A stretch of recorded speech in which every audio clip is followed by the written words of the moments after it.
नमस्कार, राजस्थान समाचार में आप सभी का स्वागत है। मैं हूं आपके साथ प्रज्ञा मिश्रा। बुलेटिन की शुरुआत करेंगे बड़ी और अहम खबर के साथ। नए साल पर राजस्थान के मंदिरों में भीड़ उमड़ रही है।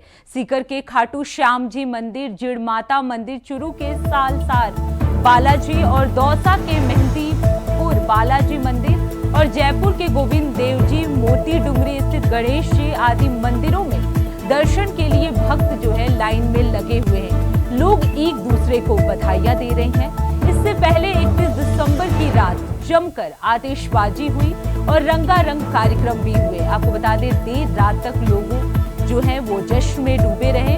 वहीं मुख्यमंत्री भजनलाल शर्मा ने 9 वर्ष पर डी में मुकुट मुखारविंद और श्रीनाथ जी के मंदिर में पूजा अर्चना की। सीएम डी के श्रीनाथ जी मंदिर की मंगला आरती में भी शामिल हुए भजनलाल शर्मा।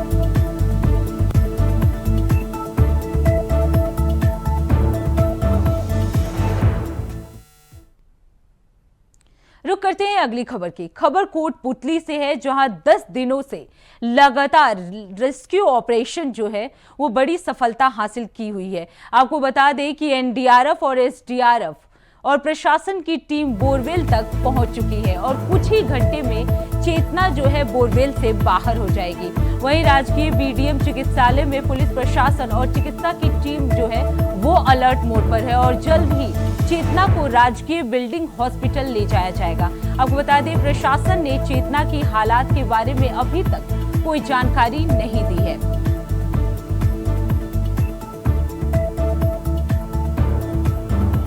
तो एनडीआरएफ और एसडीआरएफ की टीम को बड़ी कामयाबी मिली है। आपको बता दें, कुछ ही देर में 48 घंटे से फंसी चेतना जो है बाहर निकलेगी। आपको बता दें, 10 दिनों से ये रेस्क्यू ऑपरेशन जो है वो चल रहा है। अब वो अपने लास्ट मोड पे है। आपको बता दें, एनडीआरएफ और एसडीआरएफ की जो टीम है वो लगातार रेस्क्यू काम करती हुई नजर आ रही है। वही 10 दिनों से ये रेस्क्यू ऑपरेशन जो है वो लगातार जारी है। वहीं इस खबर पे सीताराम गुप्ता जो है हमारे साथ जुड़ चुके हैं। सीताराम, क्या कुछ अपडेट है? कितने देर में चेतना बाहर आ सकती है? जी प्रज्ञा, मैं आपको बताना चाहूंगा कि जहां चेतना को बीडीएम हॉस्पिटल, जो हमारा कोटपुतली का जिला अस्पताल है, जहां लाया जाना है उसको उपचार के लिए, वहां पुलिस प्रशासन और जितने भी जिले के इंचार्ज हैं वो यहाँ अलर्ट मोड पे हैं और जगह जगह पुलिस को अलर्ट मोड पे कर दिया गया है। और जो हमारे रेस्क्यू की टीम है वो लगभग चेतना तक पहुंच गई है और कुछ ही समय में चेतना को बीडीएम हॉस्पिटल लाया जाएगा। सीताराम, क्या चेतना को लेकर कोई अपडेट सामने आई है? क्योंकि 10 दिनों से ये रेस्क्यू काम चल रहा है और चेतना की तो अभी तक कोई अपडेट भी नहीं मिली है। जी प्रज्ञा, मैं आपको बताना चाहूंगा कि चेतना का अभी इस मामले में कोई प्रशासन और चिकित्सा टीम अभी कोई अपडेट नहीं दे रही है। जैसे ही राजकीय बीडीएम हॉस्पिटल पहुंचेगी, यहाँ डॉक्टरों की टीम लगातार मौके पर अलर्ट हो गई है और किसी भी वक्त उसको यहाँ लाया जा सकता है। यहाँ लाने के बाद ही डॉक्टर बता पाएंगे कि चेतना की क्या हालत है। कितनी देर में ये रेस्क्यू काम खत्म हो जाएगा? जी, प्रशासन के द्वारा जैसे अभी सूत्रों के मुताबिक मैं बताऊं तो 1 घंटे में लगभग उसको यहाँ बीडीएम हॉस्पिटल लेकर आएंगे उपचार के लिए। प्रशासन की तरफ से कोई बयानबाजी? अभी इस मामले में कोई प्रशासन कुछ कहने को तैयार नहीं है। जैसे ही चेतना को बाहर लाया जाएगा और चिकित्सा विभाग की टीम के अनुसार ही वो कुछ प्रशासन जवाब दे पाएगा।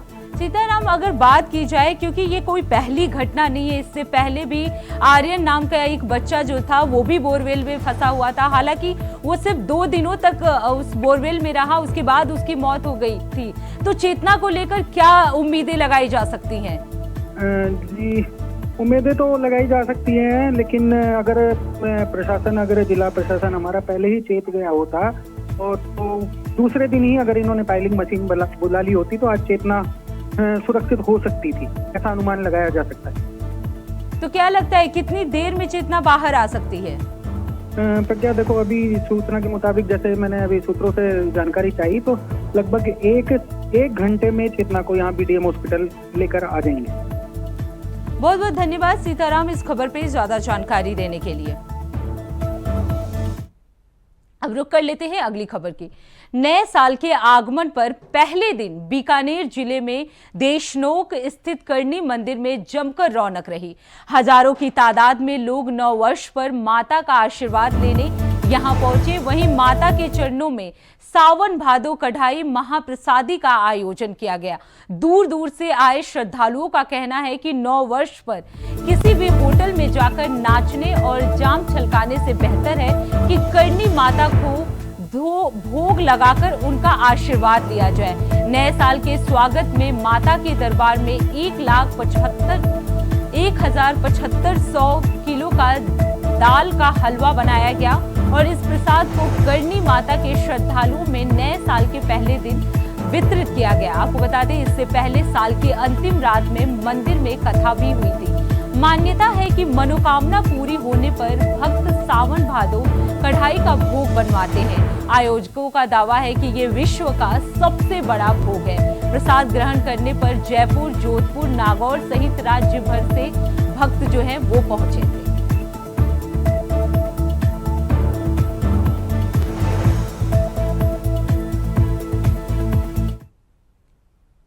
रुक करते हैं अगली खबर की। जयपुर में राजस्थान के पूर्व मुख्यमंत्री अशोक गहलोत ने कहा कि राजस्थान में बीजेपी सरकार को आए 1 साल हो चुका है, लेकिन अभी तक कोई भी उल्लेखनीय काम नहीं हुआ है। सरकार लोगों के कल्याण के लिए होती है। वहीं गहलोत ने कहा कि जयपुर मेट्रो को घाटे का सौदा कहा जाता था, लेकिन आज ये सभी की सेवा कर रही है।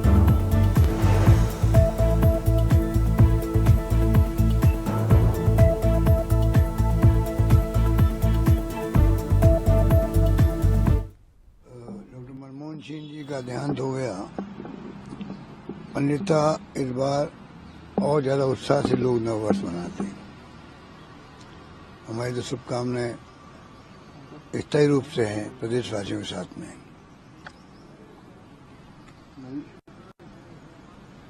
बाकी जो स्थितियां बनी है प्रदेश के अंदर वो आप सबके सामने है। मैं कह चुका हूं कि 1 साल बीत गया और कोई याद रखने लायक कोई उपलब्धि नहीं है। फिर मैं कहना चाहूंगा 9 जिले जो निरस्त किए हैं, 3 संभाग किए हैं, कितने लोगों को तकलीफ होगी कोई कल्पना नहीं कर सकता। उस पर कोई चर्चा नहीं कर रहा है, क्योंकि जब लोग आते हैं दूर दूर से परिवेदना लेकर के, शिकायत लेकर के, शिकायतें कई तरह की होती है, वो कैसे बार बार आएंगे जाएंगे, कितनी तकलीफ होगी। तो ये खर्चे का अनुमान लगा रहे हैं, मैकेनिकल लगा रहे हैं, मैकेनिकल। एक्चुअल में ये वेलफेयर गवर्नमेंट्स होती है, डेमोक्रेसी के अंदर सरकार होती है, वो जन कल्याण के कारण होती है। जन कल्याण कैसे करें, उसमें खर्चे नहीं देके जाते हैं, उसमें लोगों की सुविधा देके जाती है, परेशानी नहीं हो पब्लिक को, न्याय सुनिश्चित हो वक्त पे, ये देखा जाता है। ये मेट्रो चली थी, सरकार बदल गई हमारी, तो कहा गया कि इसमें बर्बाद कर दिया पैसा। जरूरत नहीं थी जयपुर को मेट्रो की, और घाटे का सौदा है। तभी मैंने कहा था दुनिया भर के अंदर जो मेट्रो चलती है वो घाटे का सौदा ही होती है, पर ये पब्लिक इंटरेस्ट में पब्लिक सर्विस चाहिए। जो सरकार की ड्यूटी होती है वो उनको पूरा करे, देवे, पब्लिक को दे। आज मेट्रो जो चल रही जयपुर, वो कितना लाभ दे रही है सबको मालूम है। दिल्ली मेट्रो ने तो वहाँ का माहौल बदल दिया। अभी अगर वो रहती, दिल्ली मेट्रो नहीं होती तो दिल्ली का क्या होता। तो कहने का मतलब ये कि फैसले किए जाते हैं, सोच समझ के किए जाते हैं। इन्होंने खाली क्योंकि हमने फैसला किया, उसको किस प्रकार निरस्त करें पब्लिक को बताने के लिए, तो मैं समझता हूँ उचित फैसला।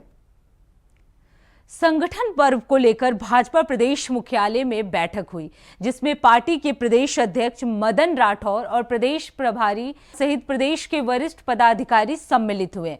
आपको बता दें, बैठक में पिछले 1 साल से चल रहे पार्टी के संगठन चुनाव को लेकर अब तक के कार्यों को रिपोर्ट ली गई है। सभी पदाधिकारियों को जिला अध्यक्षों का जल्द से जल्द चुनाव कराने के निर्देश दिए गए हैं, जिसमें 15 जनवरी तक प्रदेश अध्यक्ष का चुनाव हो सके, ताकि उसके बाद जल्द ही पार्टी के राष्ट्रीय अध्यक्ष का चुनाव संपन्न कराया जा सके। यानी जनवरी के अंत तक भाजपा को नया राष्ट्रीय अध्यक्ष मिल जाए। तो आपको बता दें कि बीजेपी पदाधिकारियों की बैठक जो आज हुई है, प्रदेश अध्यक्ष राठौर जो है इस दौरान मौजूद रहे। जल्द से जल्द प्रदेश अध्यक्ष का चुनाव हो सके, इसी को लेकर आज बैठक हुई है। इस बैठक में प्रदेश अध्यक्ष राठौर भी शामिल हुए। जल्द जनवरी के अंत तक प्रदेश अध्यक्ष चुने जाने की संभावना जताई जा रही है। वहीं इस खबर पे ज्यादा जानकारी देने के लिए हमारे साथ कुलदीप सैनी जुड़ चुके हैं। कुलदीप, आज बीजेपी पदाधिकारियों की बैठक हुई, क्या कितना महत्वपूर्ण रहा ये बैठक और क्या कुछ रहा इस बैठक में? देखिए, राजस्थान में लगातार बैठकों का दौर शुरू हुआ है। आज साल का पहला दिन है और नई साल के दिन भारतीय जनता पार्टी की ये बैठक इस बात का एक सीधा मैसेज है कि अब कार्यकर्ताओं को और तमाम जो मेहनत करने वाले पार्टी के कार्यकर्ता है उनको कहीं न कहीं अब तवज्जो दी जाएगी, क्योंकि कल जब प्रदेश प्रभारी राधा मोहन दास अग्रवाल जयपुर पहुंचे थे, उन्होंने साफ तौर पर मीडिया से कहा था कि अब नए लोगों को मौका मिलेगा, जो पुराने लोग हैं अब उनको रेस्ट किया जाएगा। जिनके रिपोर्ट कार्ड में जिनका काम अधूरा है और जिन्होंने काम को लेकर ढिलाई बरती है उन पर एक्शन होगा। नए लोगों को फिर से मौका देने के काम दिए जाएंगे। कुछ कार्यकर्ता है जो पिछड़े हुए थे, अब उनको आगे लाने का काम पार्टी करने वाली है। तो इस बात से क्या है कि जब आज बैठक हो रही है तो राजस्थान में एक बड़ा फेरबदल पहले संगठन स्तर पर होगा और उसके बाद कल मुख्यमंत्री के साथ हो सकती है मुलाकात में कुछ और चर्चाएं हुई हो। और हम देखते हैं कि राजस्थान में पहले मंडल अध्यक्ष से लेकर जिला अध्यक्ष तक को बदलने की कवायद आज इस बैठक में चर्चा होने वाली है। संगठन में किस तरीके के बदलाव होंगे इसे लेकर राय मशवरा करने के लिए खुद पार्टी के प्रदेश अध्यक्ष मदन राठौर उनके साथ मौजूद है और संगठन में जिस तरीके के बदलाव इस बार किए जाने हैं। देखिए, हमने देखा कि चुनाव जीतने के बाद से लेकर अब तक पार्टी के संगठन में किसी तरीके का बदलाव नहीं हुआ है। जो बूथ स्तर से लेकर जिला स्तर तक के कार्यकर्ता और अध्यक्ष थे उनको बदला नहीं गया है। अब जब पार्टी के अंदर लोकसभा चुनाव हो चुके हैं, विधानसभा उपचुनाव हो चुके हैं, सरकार का बजट सत्र भी पूरा होने को है और एक साल सरकार को पूरे हो चुके हैं, तो कहीं न कहीं जिम्मेदारी बन जाती है कि जो लोग एक साल तक काम किए हैं या नहीं किए हैं उनका रिपोर्ट कार्ड तय करेगा कि आने वाले समय में उनकी पार्टी में भूमिका कैसी रहेगी। और दूसरी ओर जब मंत्रिमंडल विस्तार को लेकर चर्चाएं चल ही रही है, राजस्थान में बजट सत्र से पहले ये तय किया जाएगा कि आखिरकार में मंत्रिमंडल में नए चेहरे वो कौन से होंगे, इसे लेकर भी पार्टी में इस पर चर्चा हो सकती है। क्योंकि हमने देखा कि 4 दिन पहले ही मुख्यमंत्री दिल्ली होकर आए थे। दिल्ली में वहां पर अमित शाह से मुलाकात हुई, जेपी नड्डा से मुलाकात हुई और जब मुलाकातों का दौर शुरू हुआ तो राजस्थान में प्रभारी को भेजा गया। प्रभारी भी दिल्ली से मैसेज लेकर आए हैं। वो मैसेज क्या है? क्या मंत्रिमंडल में विस्तार को लेकर चर्चा है? क्या संगठन में छोटा मोटा बदलाव करने की चर्चा है?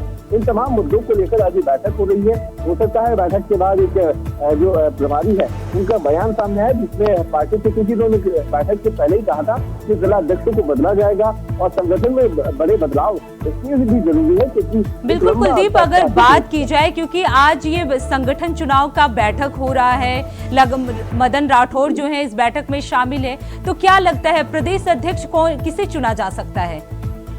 देखिए, पार्टी में अभी फिलहाल प्रदेश अध्यक्ष को बदलने की कोई उम्मीद नजर नहीं आई है, क्योंकि हमने देखा लोकसभा चुनाव और फिर राजस्थान में विधानसभा के उपचुनाव दोनों ही चुनावों के अंदर पार्टी के प्रदेश अध्यक्ष की भूमिका और उनका परिणाम काफी अच्छा रहा है। क्योंकि राजस्थान में इस बात को माना गया था कि उपचुनाव के दौरान पार्टी के अंदर 2 सीटें थी और अब सीटें बढ़कर 5 हो चुकी है, तो एक अच्छा मैसेज उनका माना जा सकता है। लेकिन अभी जब बजट सत्र शुरू होने वाला है, राजस्थान में रघुलाल सरकार का दूसरा वर्ष शुरू हुआ है, तो उससे पहले पार्टी संगठन स्तर पर बड़े स्तर पर कोई बदलाव नहीं करने वाली है और अध्यक्ष बदलने को लेकर जो अभी कवायद थी उसे कहीं न कहीं उस पर विराम लगाया जाएगा और जो जिला स्तर पर जो संगठन के अध्यक्ष है उनको बदलने की कोशिश की जा रही है। और साथ ही तमाम जगहों पर जाकर जब प्रभारियों को जिम्मेदारी सौंपी गई है देश भर में, क्योंकि बीजेपी के राष्ट्रीय अध्यक्ष को बदलने की बात बार बार सामने आई है, तो उन पर लेके एक राय मशवरा पार्टी के हर स्टेट से लिया जा सकता है। राजस्थान से भी बिल्कुल कुलदीप, अगर देखा जाए तो कल जिस तरह से कैबिनेट विस्तार को लेकर नरेंद्र मोदी अमित शाह को देखिए बिल्कुल कुलदीप, अगर देखा जाए तो कल कैबिनेट विस्तार को लेकर भी चर्चा हुई थी। उसमें बहुत चेहरों को हटाने की बात की गई थी, क्योंकि जैसा बताया जा रहा है कि गृह मंत्री अमित शाह से मिलने के बाद भजन लाल शर्मा जब आए तो उन्होंने ये चर्चा की थी कि जिनका परफॉर्मेंस बेटर नहीं रहेगा उन्हें हटाया जा सकता है। तो क्या लगता है कि किसके ऊपर गाज गिर सकती है? देखिए, पार्टी में 1 साल हो चुका है। मुख्यमंत्री बनने के बाद भजन लाल सरकार 1 साल के कार्यकाल को जश्न के तौर पर मना रही है, लेकिन खुद मुख्यमंत्री का ये पहला अनुभव है, एक विधायक के तौर पर, एक मुख्यमंत्री के तौर पर। और जब देखते हैं कि एक बड़ा नेता, बड़ा पद मिलता है किसी नेता को, नए नेता को, तो कुछ जो पुराने लीडर्स है वो पार्टी के लाइन से अलग होकर चलते हैं। हमने चेहरे देखे, किरोड़ीलाल मीणा जो एक बड़े सीनियर लीडर थे, मुख्यमंत्री के साथ ताल मिलाल नहीं कर पा रहे थे और उनके एक लाइन में जो एक पार्टी की गाइडलाइन होती है उससे इतर होकर वो चल रहे थे। और जब हमने देखा संवाद स्तर पर मुख्यमंत्री चर्चाएं कर रहे थे तो 2 विधायक और जो मंत्री है हीरालाल नागर और मदन दिलावर, उनकी शिकायतें, उन्हीं के विधायक, पार्टी के विधायक इनसे नाराज चल रहे थे। उनको साफ तौर पर तो क्या लगता है उन्हें हटाया जा सकता है? इस पर अभी संगठनात्मक चर्चाएं हुई है और ये बात इसलिए भी संभव नहीं है क्योंकि मदन दिलावर जो शिक्षा मंत्री है वो मुख्यमंत्री के काफी निजी और काफी खास माने जाते हैं। तो हो सकता है उनका विभाग बदला जाए, लेकिन मंत्रिमंडल से उनको हटाना अभी तक मुझे नहीं लगता है कि राजनीतिक गलियारों में ऐसी कोई चर्चाएं हैं। लेकिन हीरालाल नागर जो है उनका पद फिर भी खतरे में माना जा सकता है, क्योंकि जिस तरीके का काम का बिजली के क्षेत्र में होनी चाहिए तो वो नवाचार अभी राजस्थान में नहीं है। किसानों को बिजली फ्री करने की, 24 घंटे बिजली उपलब्ध कराने की जो मैनिफेस्टो में बात की गई थी राजस्थान में चुनाव से पहले, वो कहीं ना कहीं अभी तक किसानों को वो फायदा नहीं पहुंचा पाई है सरकार। तो हो सकता है उसमें तेजी लाने के लिए, उसमें कुछ बदलाव करने के लिए, नवाचार करने के लिए अब नए स्तर पर नए एक मंत्री को जगह दी जाए, नए चेहरे को पार्टी जगह दे। लेकिन फिलहाल ये सिर्फ चर्चा का विषय है, इस पर संगठन और पार्टी और मुख्यमंत्री का विषय होगा और इसका क्षेत्राधिकार भी मुख्यमंत्री के पास है कि आखिरकार वो किनको इसका प्रभाव सौंपना चाहते हैं। लेकिन जो अभी तक था कि कुछ नए चेहरे बदले जाएंगे, तो नए चेहरों में जो नाम शामिल दे रहे हैं, जो पूर्ववर्ती राजस्थान की वसुंधरा राजे सरकार में मंत्री रहे हैं, अनिता बघेल हो या फिर सुचन कृपलानी हो, कालीचंद सराफ हो, ये कुछ ऐसे नाम हैं जो चाह रखते हैं मंत्री पद की, लेकिन उनको मिला नहीं वो मौका। तो हो सकता है उस बड़े धड़े को खुश करने के लिए, वसुंधरा राजे के टीम को खुश करने के लिए पार्टी एक बड़ा फैसला ले सकती है। उनमें से 1-2 जो विधायक है उनको मंत्री का पद सौंप सकती है। बिल्कुल कुलदीप, अगर देखते हैं कि किसको कौन सा पद मिल सकता है। बहुत बहुत धन्यवाद कुलदीप इस खबर पे ज्यादा जानकारी देने के लिए।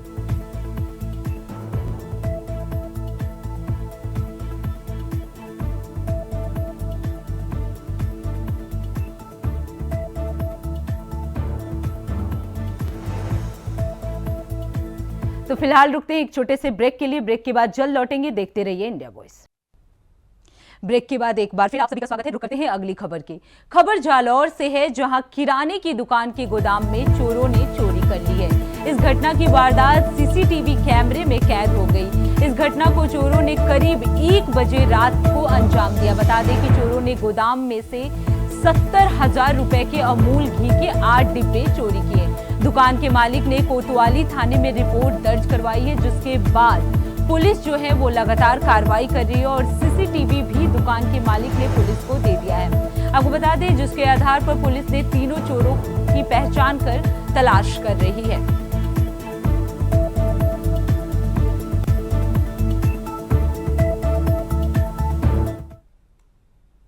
खबर बीकानेर से है, जहां आरटीओ ने जन जागरूकता अभियान चलाया है, जिसमें बताया गया है कि गाड़ी चलाते समय किन किन बातों का ख्याल रखना है, जिसमें आपको अपना बचाव कर सके, इन सभी बातों की जानकारी दी गई है। आरटीओ ने बताया कि हम लोग जनवरी में प्रारंभ रोड सेफ्टी अभियान के तहत नुक्कड़ नाटक, नृत्य, काव्य पाठ, प्रभात फेरियां और इन सभी के माध्यम से जनता को जागरूक करने का काम करेंगे। इसी संदर्भ में बीकानेर ने परिवहन कार्यालय में बीकानेर के एक आरटीओ ने एक कार्यशाला का आयोजन किया। इस कार्यशाला में बीकानेर जिले के बस टूर ऑपरेटर, परिवहन विभाग के एजेंट सहित अनेकों लोग मौजूद रहे और आरटीओ ने आगे ये भी कहा कि हमें हर मुमकिन प्रयास करना है। सड़क दुर्घटना को रोकने के लिए हेलमेट का प्रयोग दोपहिया वाहन चालक को करना अनिवार्य होगा।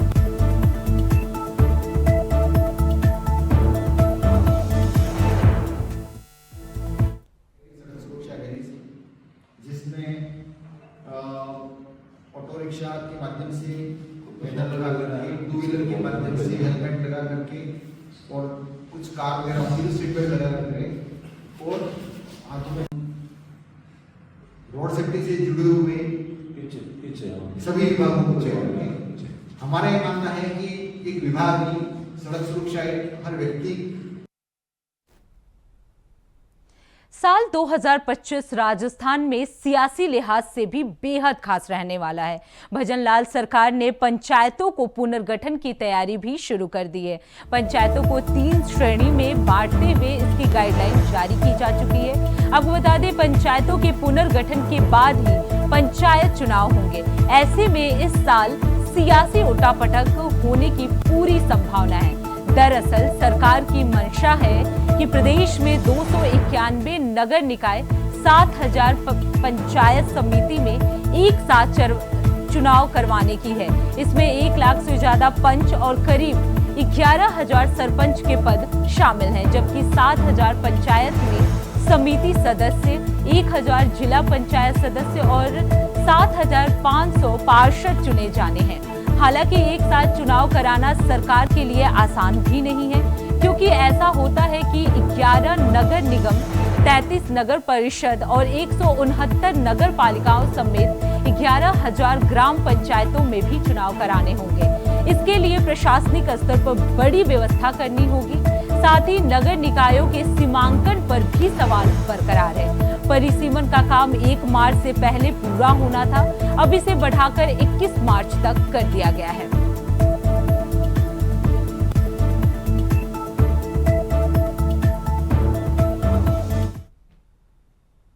खबर राजसमंद से है, जहां नए साल का स्वागत धूमधाम से किया गया। मारुति नंदन होटल ने नए साल के मौके पर एक भव्य पार्टी का आयोजन किया, जिसमें शहर के लोगों ने खूब धमाल मचाया। होटल को न्यूयॉर्क शहर की तरह सजाया गया था, जिसमें टाइम्स स्क्वायर की प्रतिकृति भी बनाई गई थी। पार्टी में डांस, म्यूजिक और लजीज व्यंजन थे, जिसमें लोगों को न्यूयॉर्क में होने का एहसास कराया गया।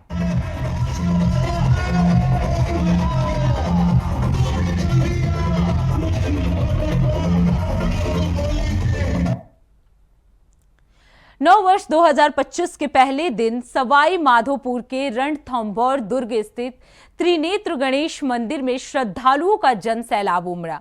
देश भर से आए भक्तों ने भगवान त्रिनेत्र गणेश के दर्शन कर नए साल की शुरुआत की। श्रद्धालु भगवान से अपने और परिवार की सुख, शांति और समृद्धि की कामना करते हुए नजर आए। आपको बता दें, आज सुबह से ही त्रिनेत्र गणेश मंदिर में श्रद्धालुओं की भीड़ लगनी शुरू हो गई थी, जो अब तक जारी है। मंदिर के बाहर श्रद्धालुओं की लंबी कतारें देखी गई।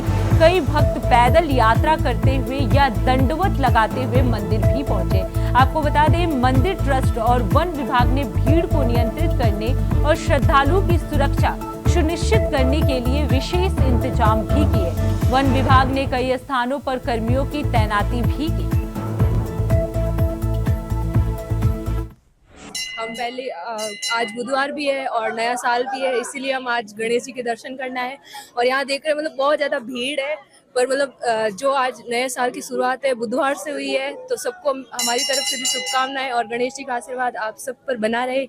और हम यही कामना करते हैं आप सबका अच्छा, मतलब नया साल बहुत अच्छा, बहुत ही बेहतरीन रहे। आज की नए साल की शुरुआत बहुत ही अच्छी और बहुत ही बढ़िया हो रही है। बुधवार का वार होने के कारण से श्री गजानन जी रातानाडा महाराज जी का आशीर्वाद लेके जोधपुर की जनता और आजू बाजू गाँवों की जनता भी गणेश जी का आशीर्वाद लेने आई है। सुबह 5 बजे से लाखों हजारों लोग दर्शन करे, करीब 5 लाख लोगों ने दर्शन किया अभी तक, और उनका आशीर्वाद लेके घर में मनोकामना करने के लिए आए कि हमारे बच्चों की शादियां हो जाए, हमारे मकान बन जाए, हमारे गाड़ी घोड़ा सब। स्थानीय नागरिक सवाई माधोपुर का हूँ और गणेश जी के यहाँ दर्शन करने आते रहते हैं। और आज नव वर्ष के उपलक्ष्य में सुबह जल्दी उठ के भगवान गजानन के दर्शन करे और अब दर्शन करके भगवान गजानन के दर्शन करके अब घर की तरफ प्रस्थान करेंगे। मैं भगवान त्रिनेत्र गणेश मंदिर पे मैं बचपन से आ रहा हूँ, बरसों साल पुराना है। काफी लोग आते हैं और पूरे हिंदुस्तान से लोग आते हैं भगवान गजानन के दर्शन। राजस्थान में इस समय कड़ाके की ठंड और शीतलहर का सामना किया जा रहा है। राज्य के कई हिस्सों में अधिकतम तापमान में भारी गिरावट आई है, जिससे लोग जो हैं वो परेशान नजर आ रहे हैं। आपको बता दें, जयपुर मौसम विभाग के अनुसार राज्य के श्री गंगानगर, हनुमानगढ़, अलवर और सीकर जैसे शहरों में अधिकतम तापमान 14 डिग्री सेल्सियस से भी नीचे पहुंच गया है। इन शहरों में पूरे दिन घना कोहरा और सर्द हवाएं चलती रही हैं, जिसके कारण दिन में भी रात जैसी सर्दी का महसूस हुआ। मौसम विभाग के अनुसार बृहस्पतिवार से कुछ राहत मिलने की संभावना जताई जा रही है। आपको बता दें, मौसम विभाग के पूर्वी राजस्थान के कुछ हिस्सों में शीतलहर का असर भी देखने को मिला। वहीं राज्य के कई हिस्सों में घना से लेकर अति घना कोहरा तक दर्ज किया गया है। राज्य में सबसे अधिक तापमान बाड़मेर में पाए गए हैं, जो 27 डिग्री सेल्सियस रिकॉर्ड किया गया, जबकि सबसे न्यूनतम तापमान सीकर में जो कि 4 डिग्री सेल्सियस दर्ज किया गया है। इसके अलावा माउंट आबू, पिलानी, सिरोही, फतेहपुर, श्री गंगानगर, अजमेर, अलवर जैसे स्थानों पर भी न्यूनतम तापमान 5 डिग्री के आसपास दर्ज किया गया। आपको बता दें, जयपुर में न्यूनतम तापमान 5.6 डिग्री सेल्सियस रहा। वहीं राजस्थान के पहाड़ी इलाकों जैसे माउंट आबू में भी सर्दी बढ़ी हुई है। आपको बता दें, पिलानी और सिरोही में न्यूनतम तापमान 5 डिग्री सेल्सियस रहा।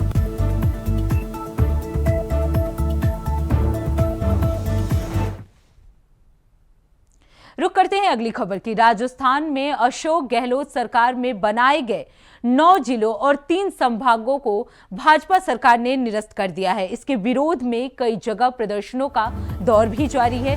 सरकार को आशंका है कि फैसले के खिलाफ लोग हाईकोर्ट का रुख कर सकते हैं। यही वजह है कि सरकार ने राजस्थान हाईकोर्ट की मुख्य पीठ जोधपुर और जयपुर पीठ में कैविएट दायर कर दी है। उधर प्रदेश के कानून मंत्री जोगाराम पटेल ने नए जिलों के गठन के लिए मानदंड देखने की बात कही है। कानून मंत्री का कहना है कि कांग्रेस ने बिना किसी सोच विचार के जिलों का गठन किया था। जो जिले बनने लायक नहीं थे, उनका पुनर्गठन किया गया। वहीं उचित जिलों को बरकरार रखा गया है। सरकार की ओर से जोधपुर मुख्य पीठ में अतिरिक्त महाधिवक्ता श्याम सुंदर लदरेचा ने कैविएट दाखिल की है। इसमें कहा गया है कि सरकार ने जिलों को समाप्त कर पुरानी यथावत स्थिति करने का निर्णय भू राजस्व अधिनियम 1956 के तहत लिया है। इसमें सरकार को नए जिले बनाने और बदलने का अधिकार है।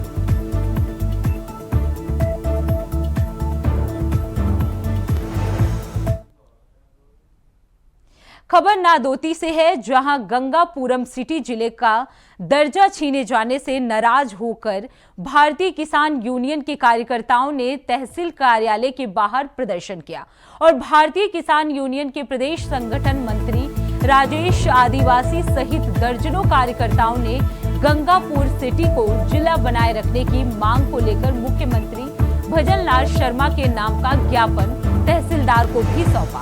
कार्यकर्ताओं का कहना है कि जिला बनाए जाने के लिए गंगापुर सिटी सभी मापदंड पूरा करता है, लेकिन वर्तमान सरकार ने गंगापुर सिटी जिले का दर्जा जो है वो छीन लिया है, जो कि गलत निर्णय है। उन्होंने मुख्यमंत्री से जिले को बरकरार रखने के लिए पुनर्विचार करने की मांग करते हुए गंगापुर सिटी जिला का इतिहास बहुत पुराना है, ये कहा है।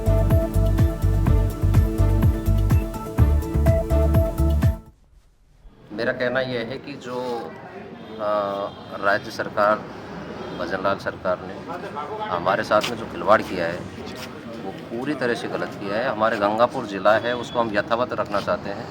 गंगापुर ज़िला हमसे मात्र 30 किलोमीटर दूर है, तो इससे क्या है कि आमजन को सुविधा थी, जिला मुख्यालय पर आने जाने की सारी सुविधाएँ थी। नज़दीकी से हमारे अधिकारियों से, उच्च लेवल के जो अधिकारी थे, उनसे मिलना जुलना, जो भी बातें हैं हमारी रखना, तो आराम से रख सकते थे।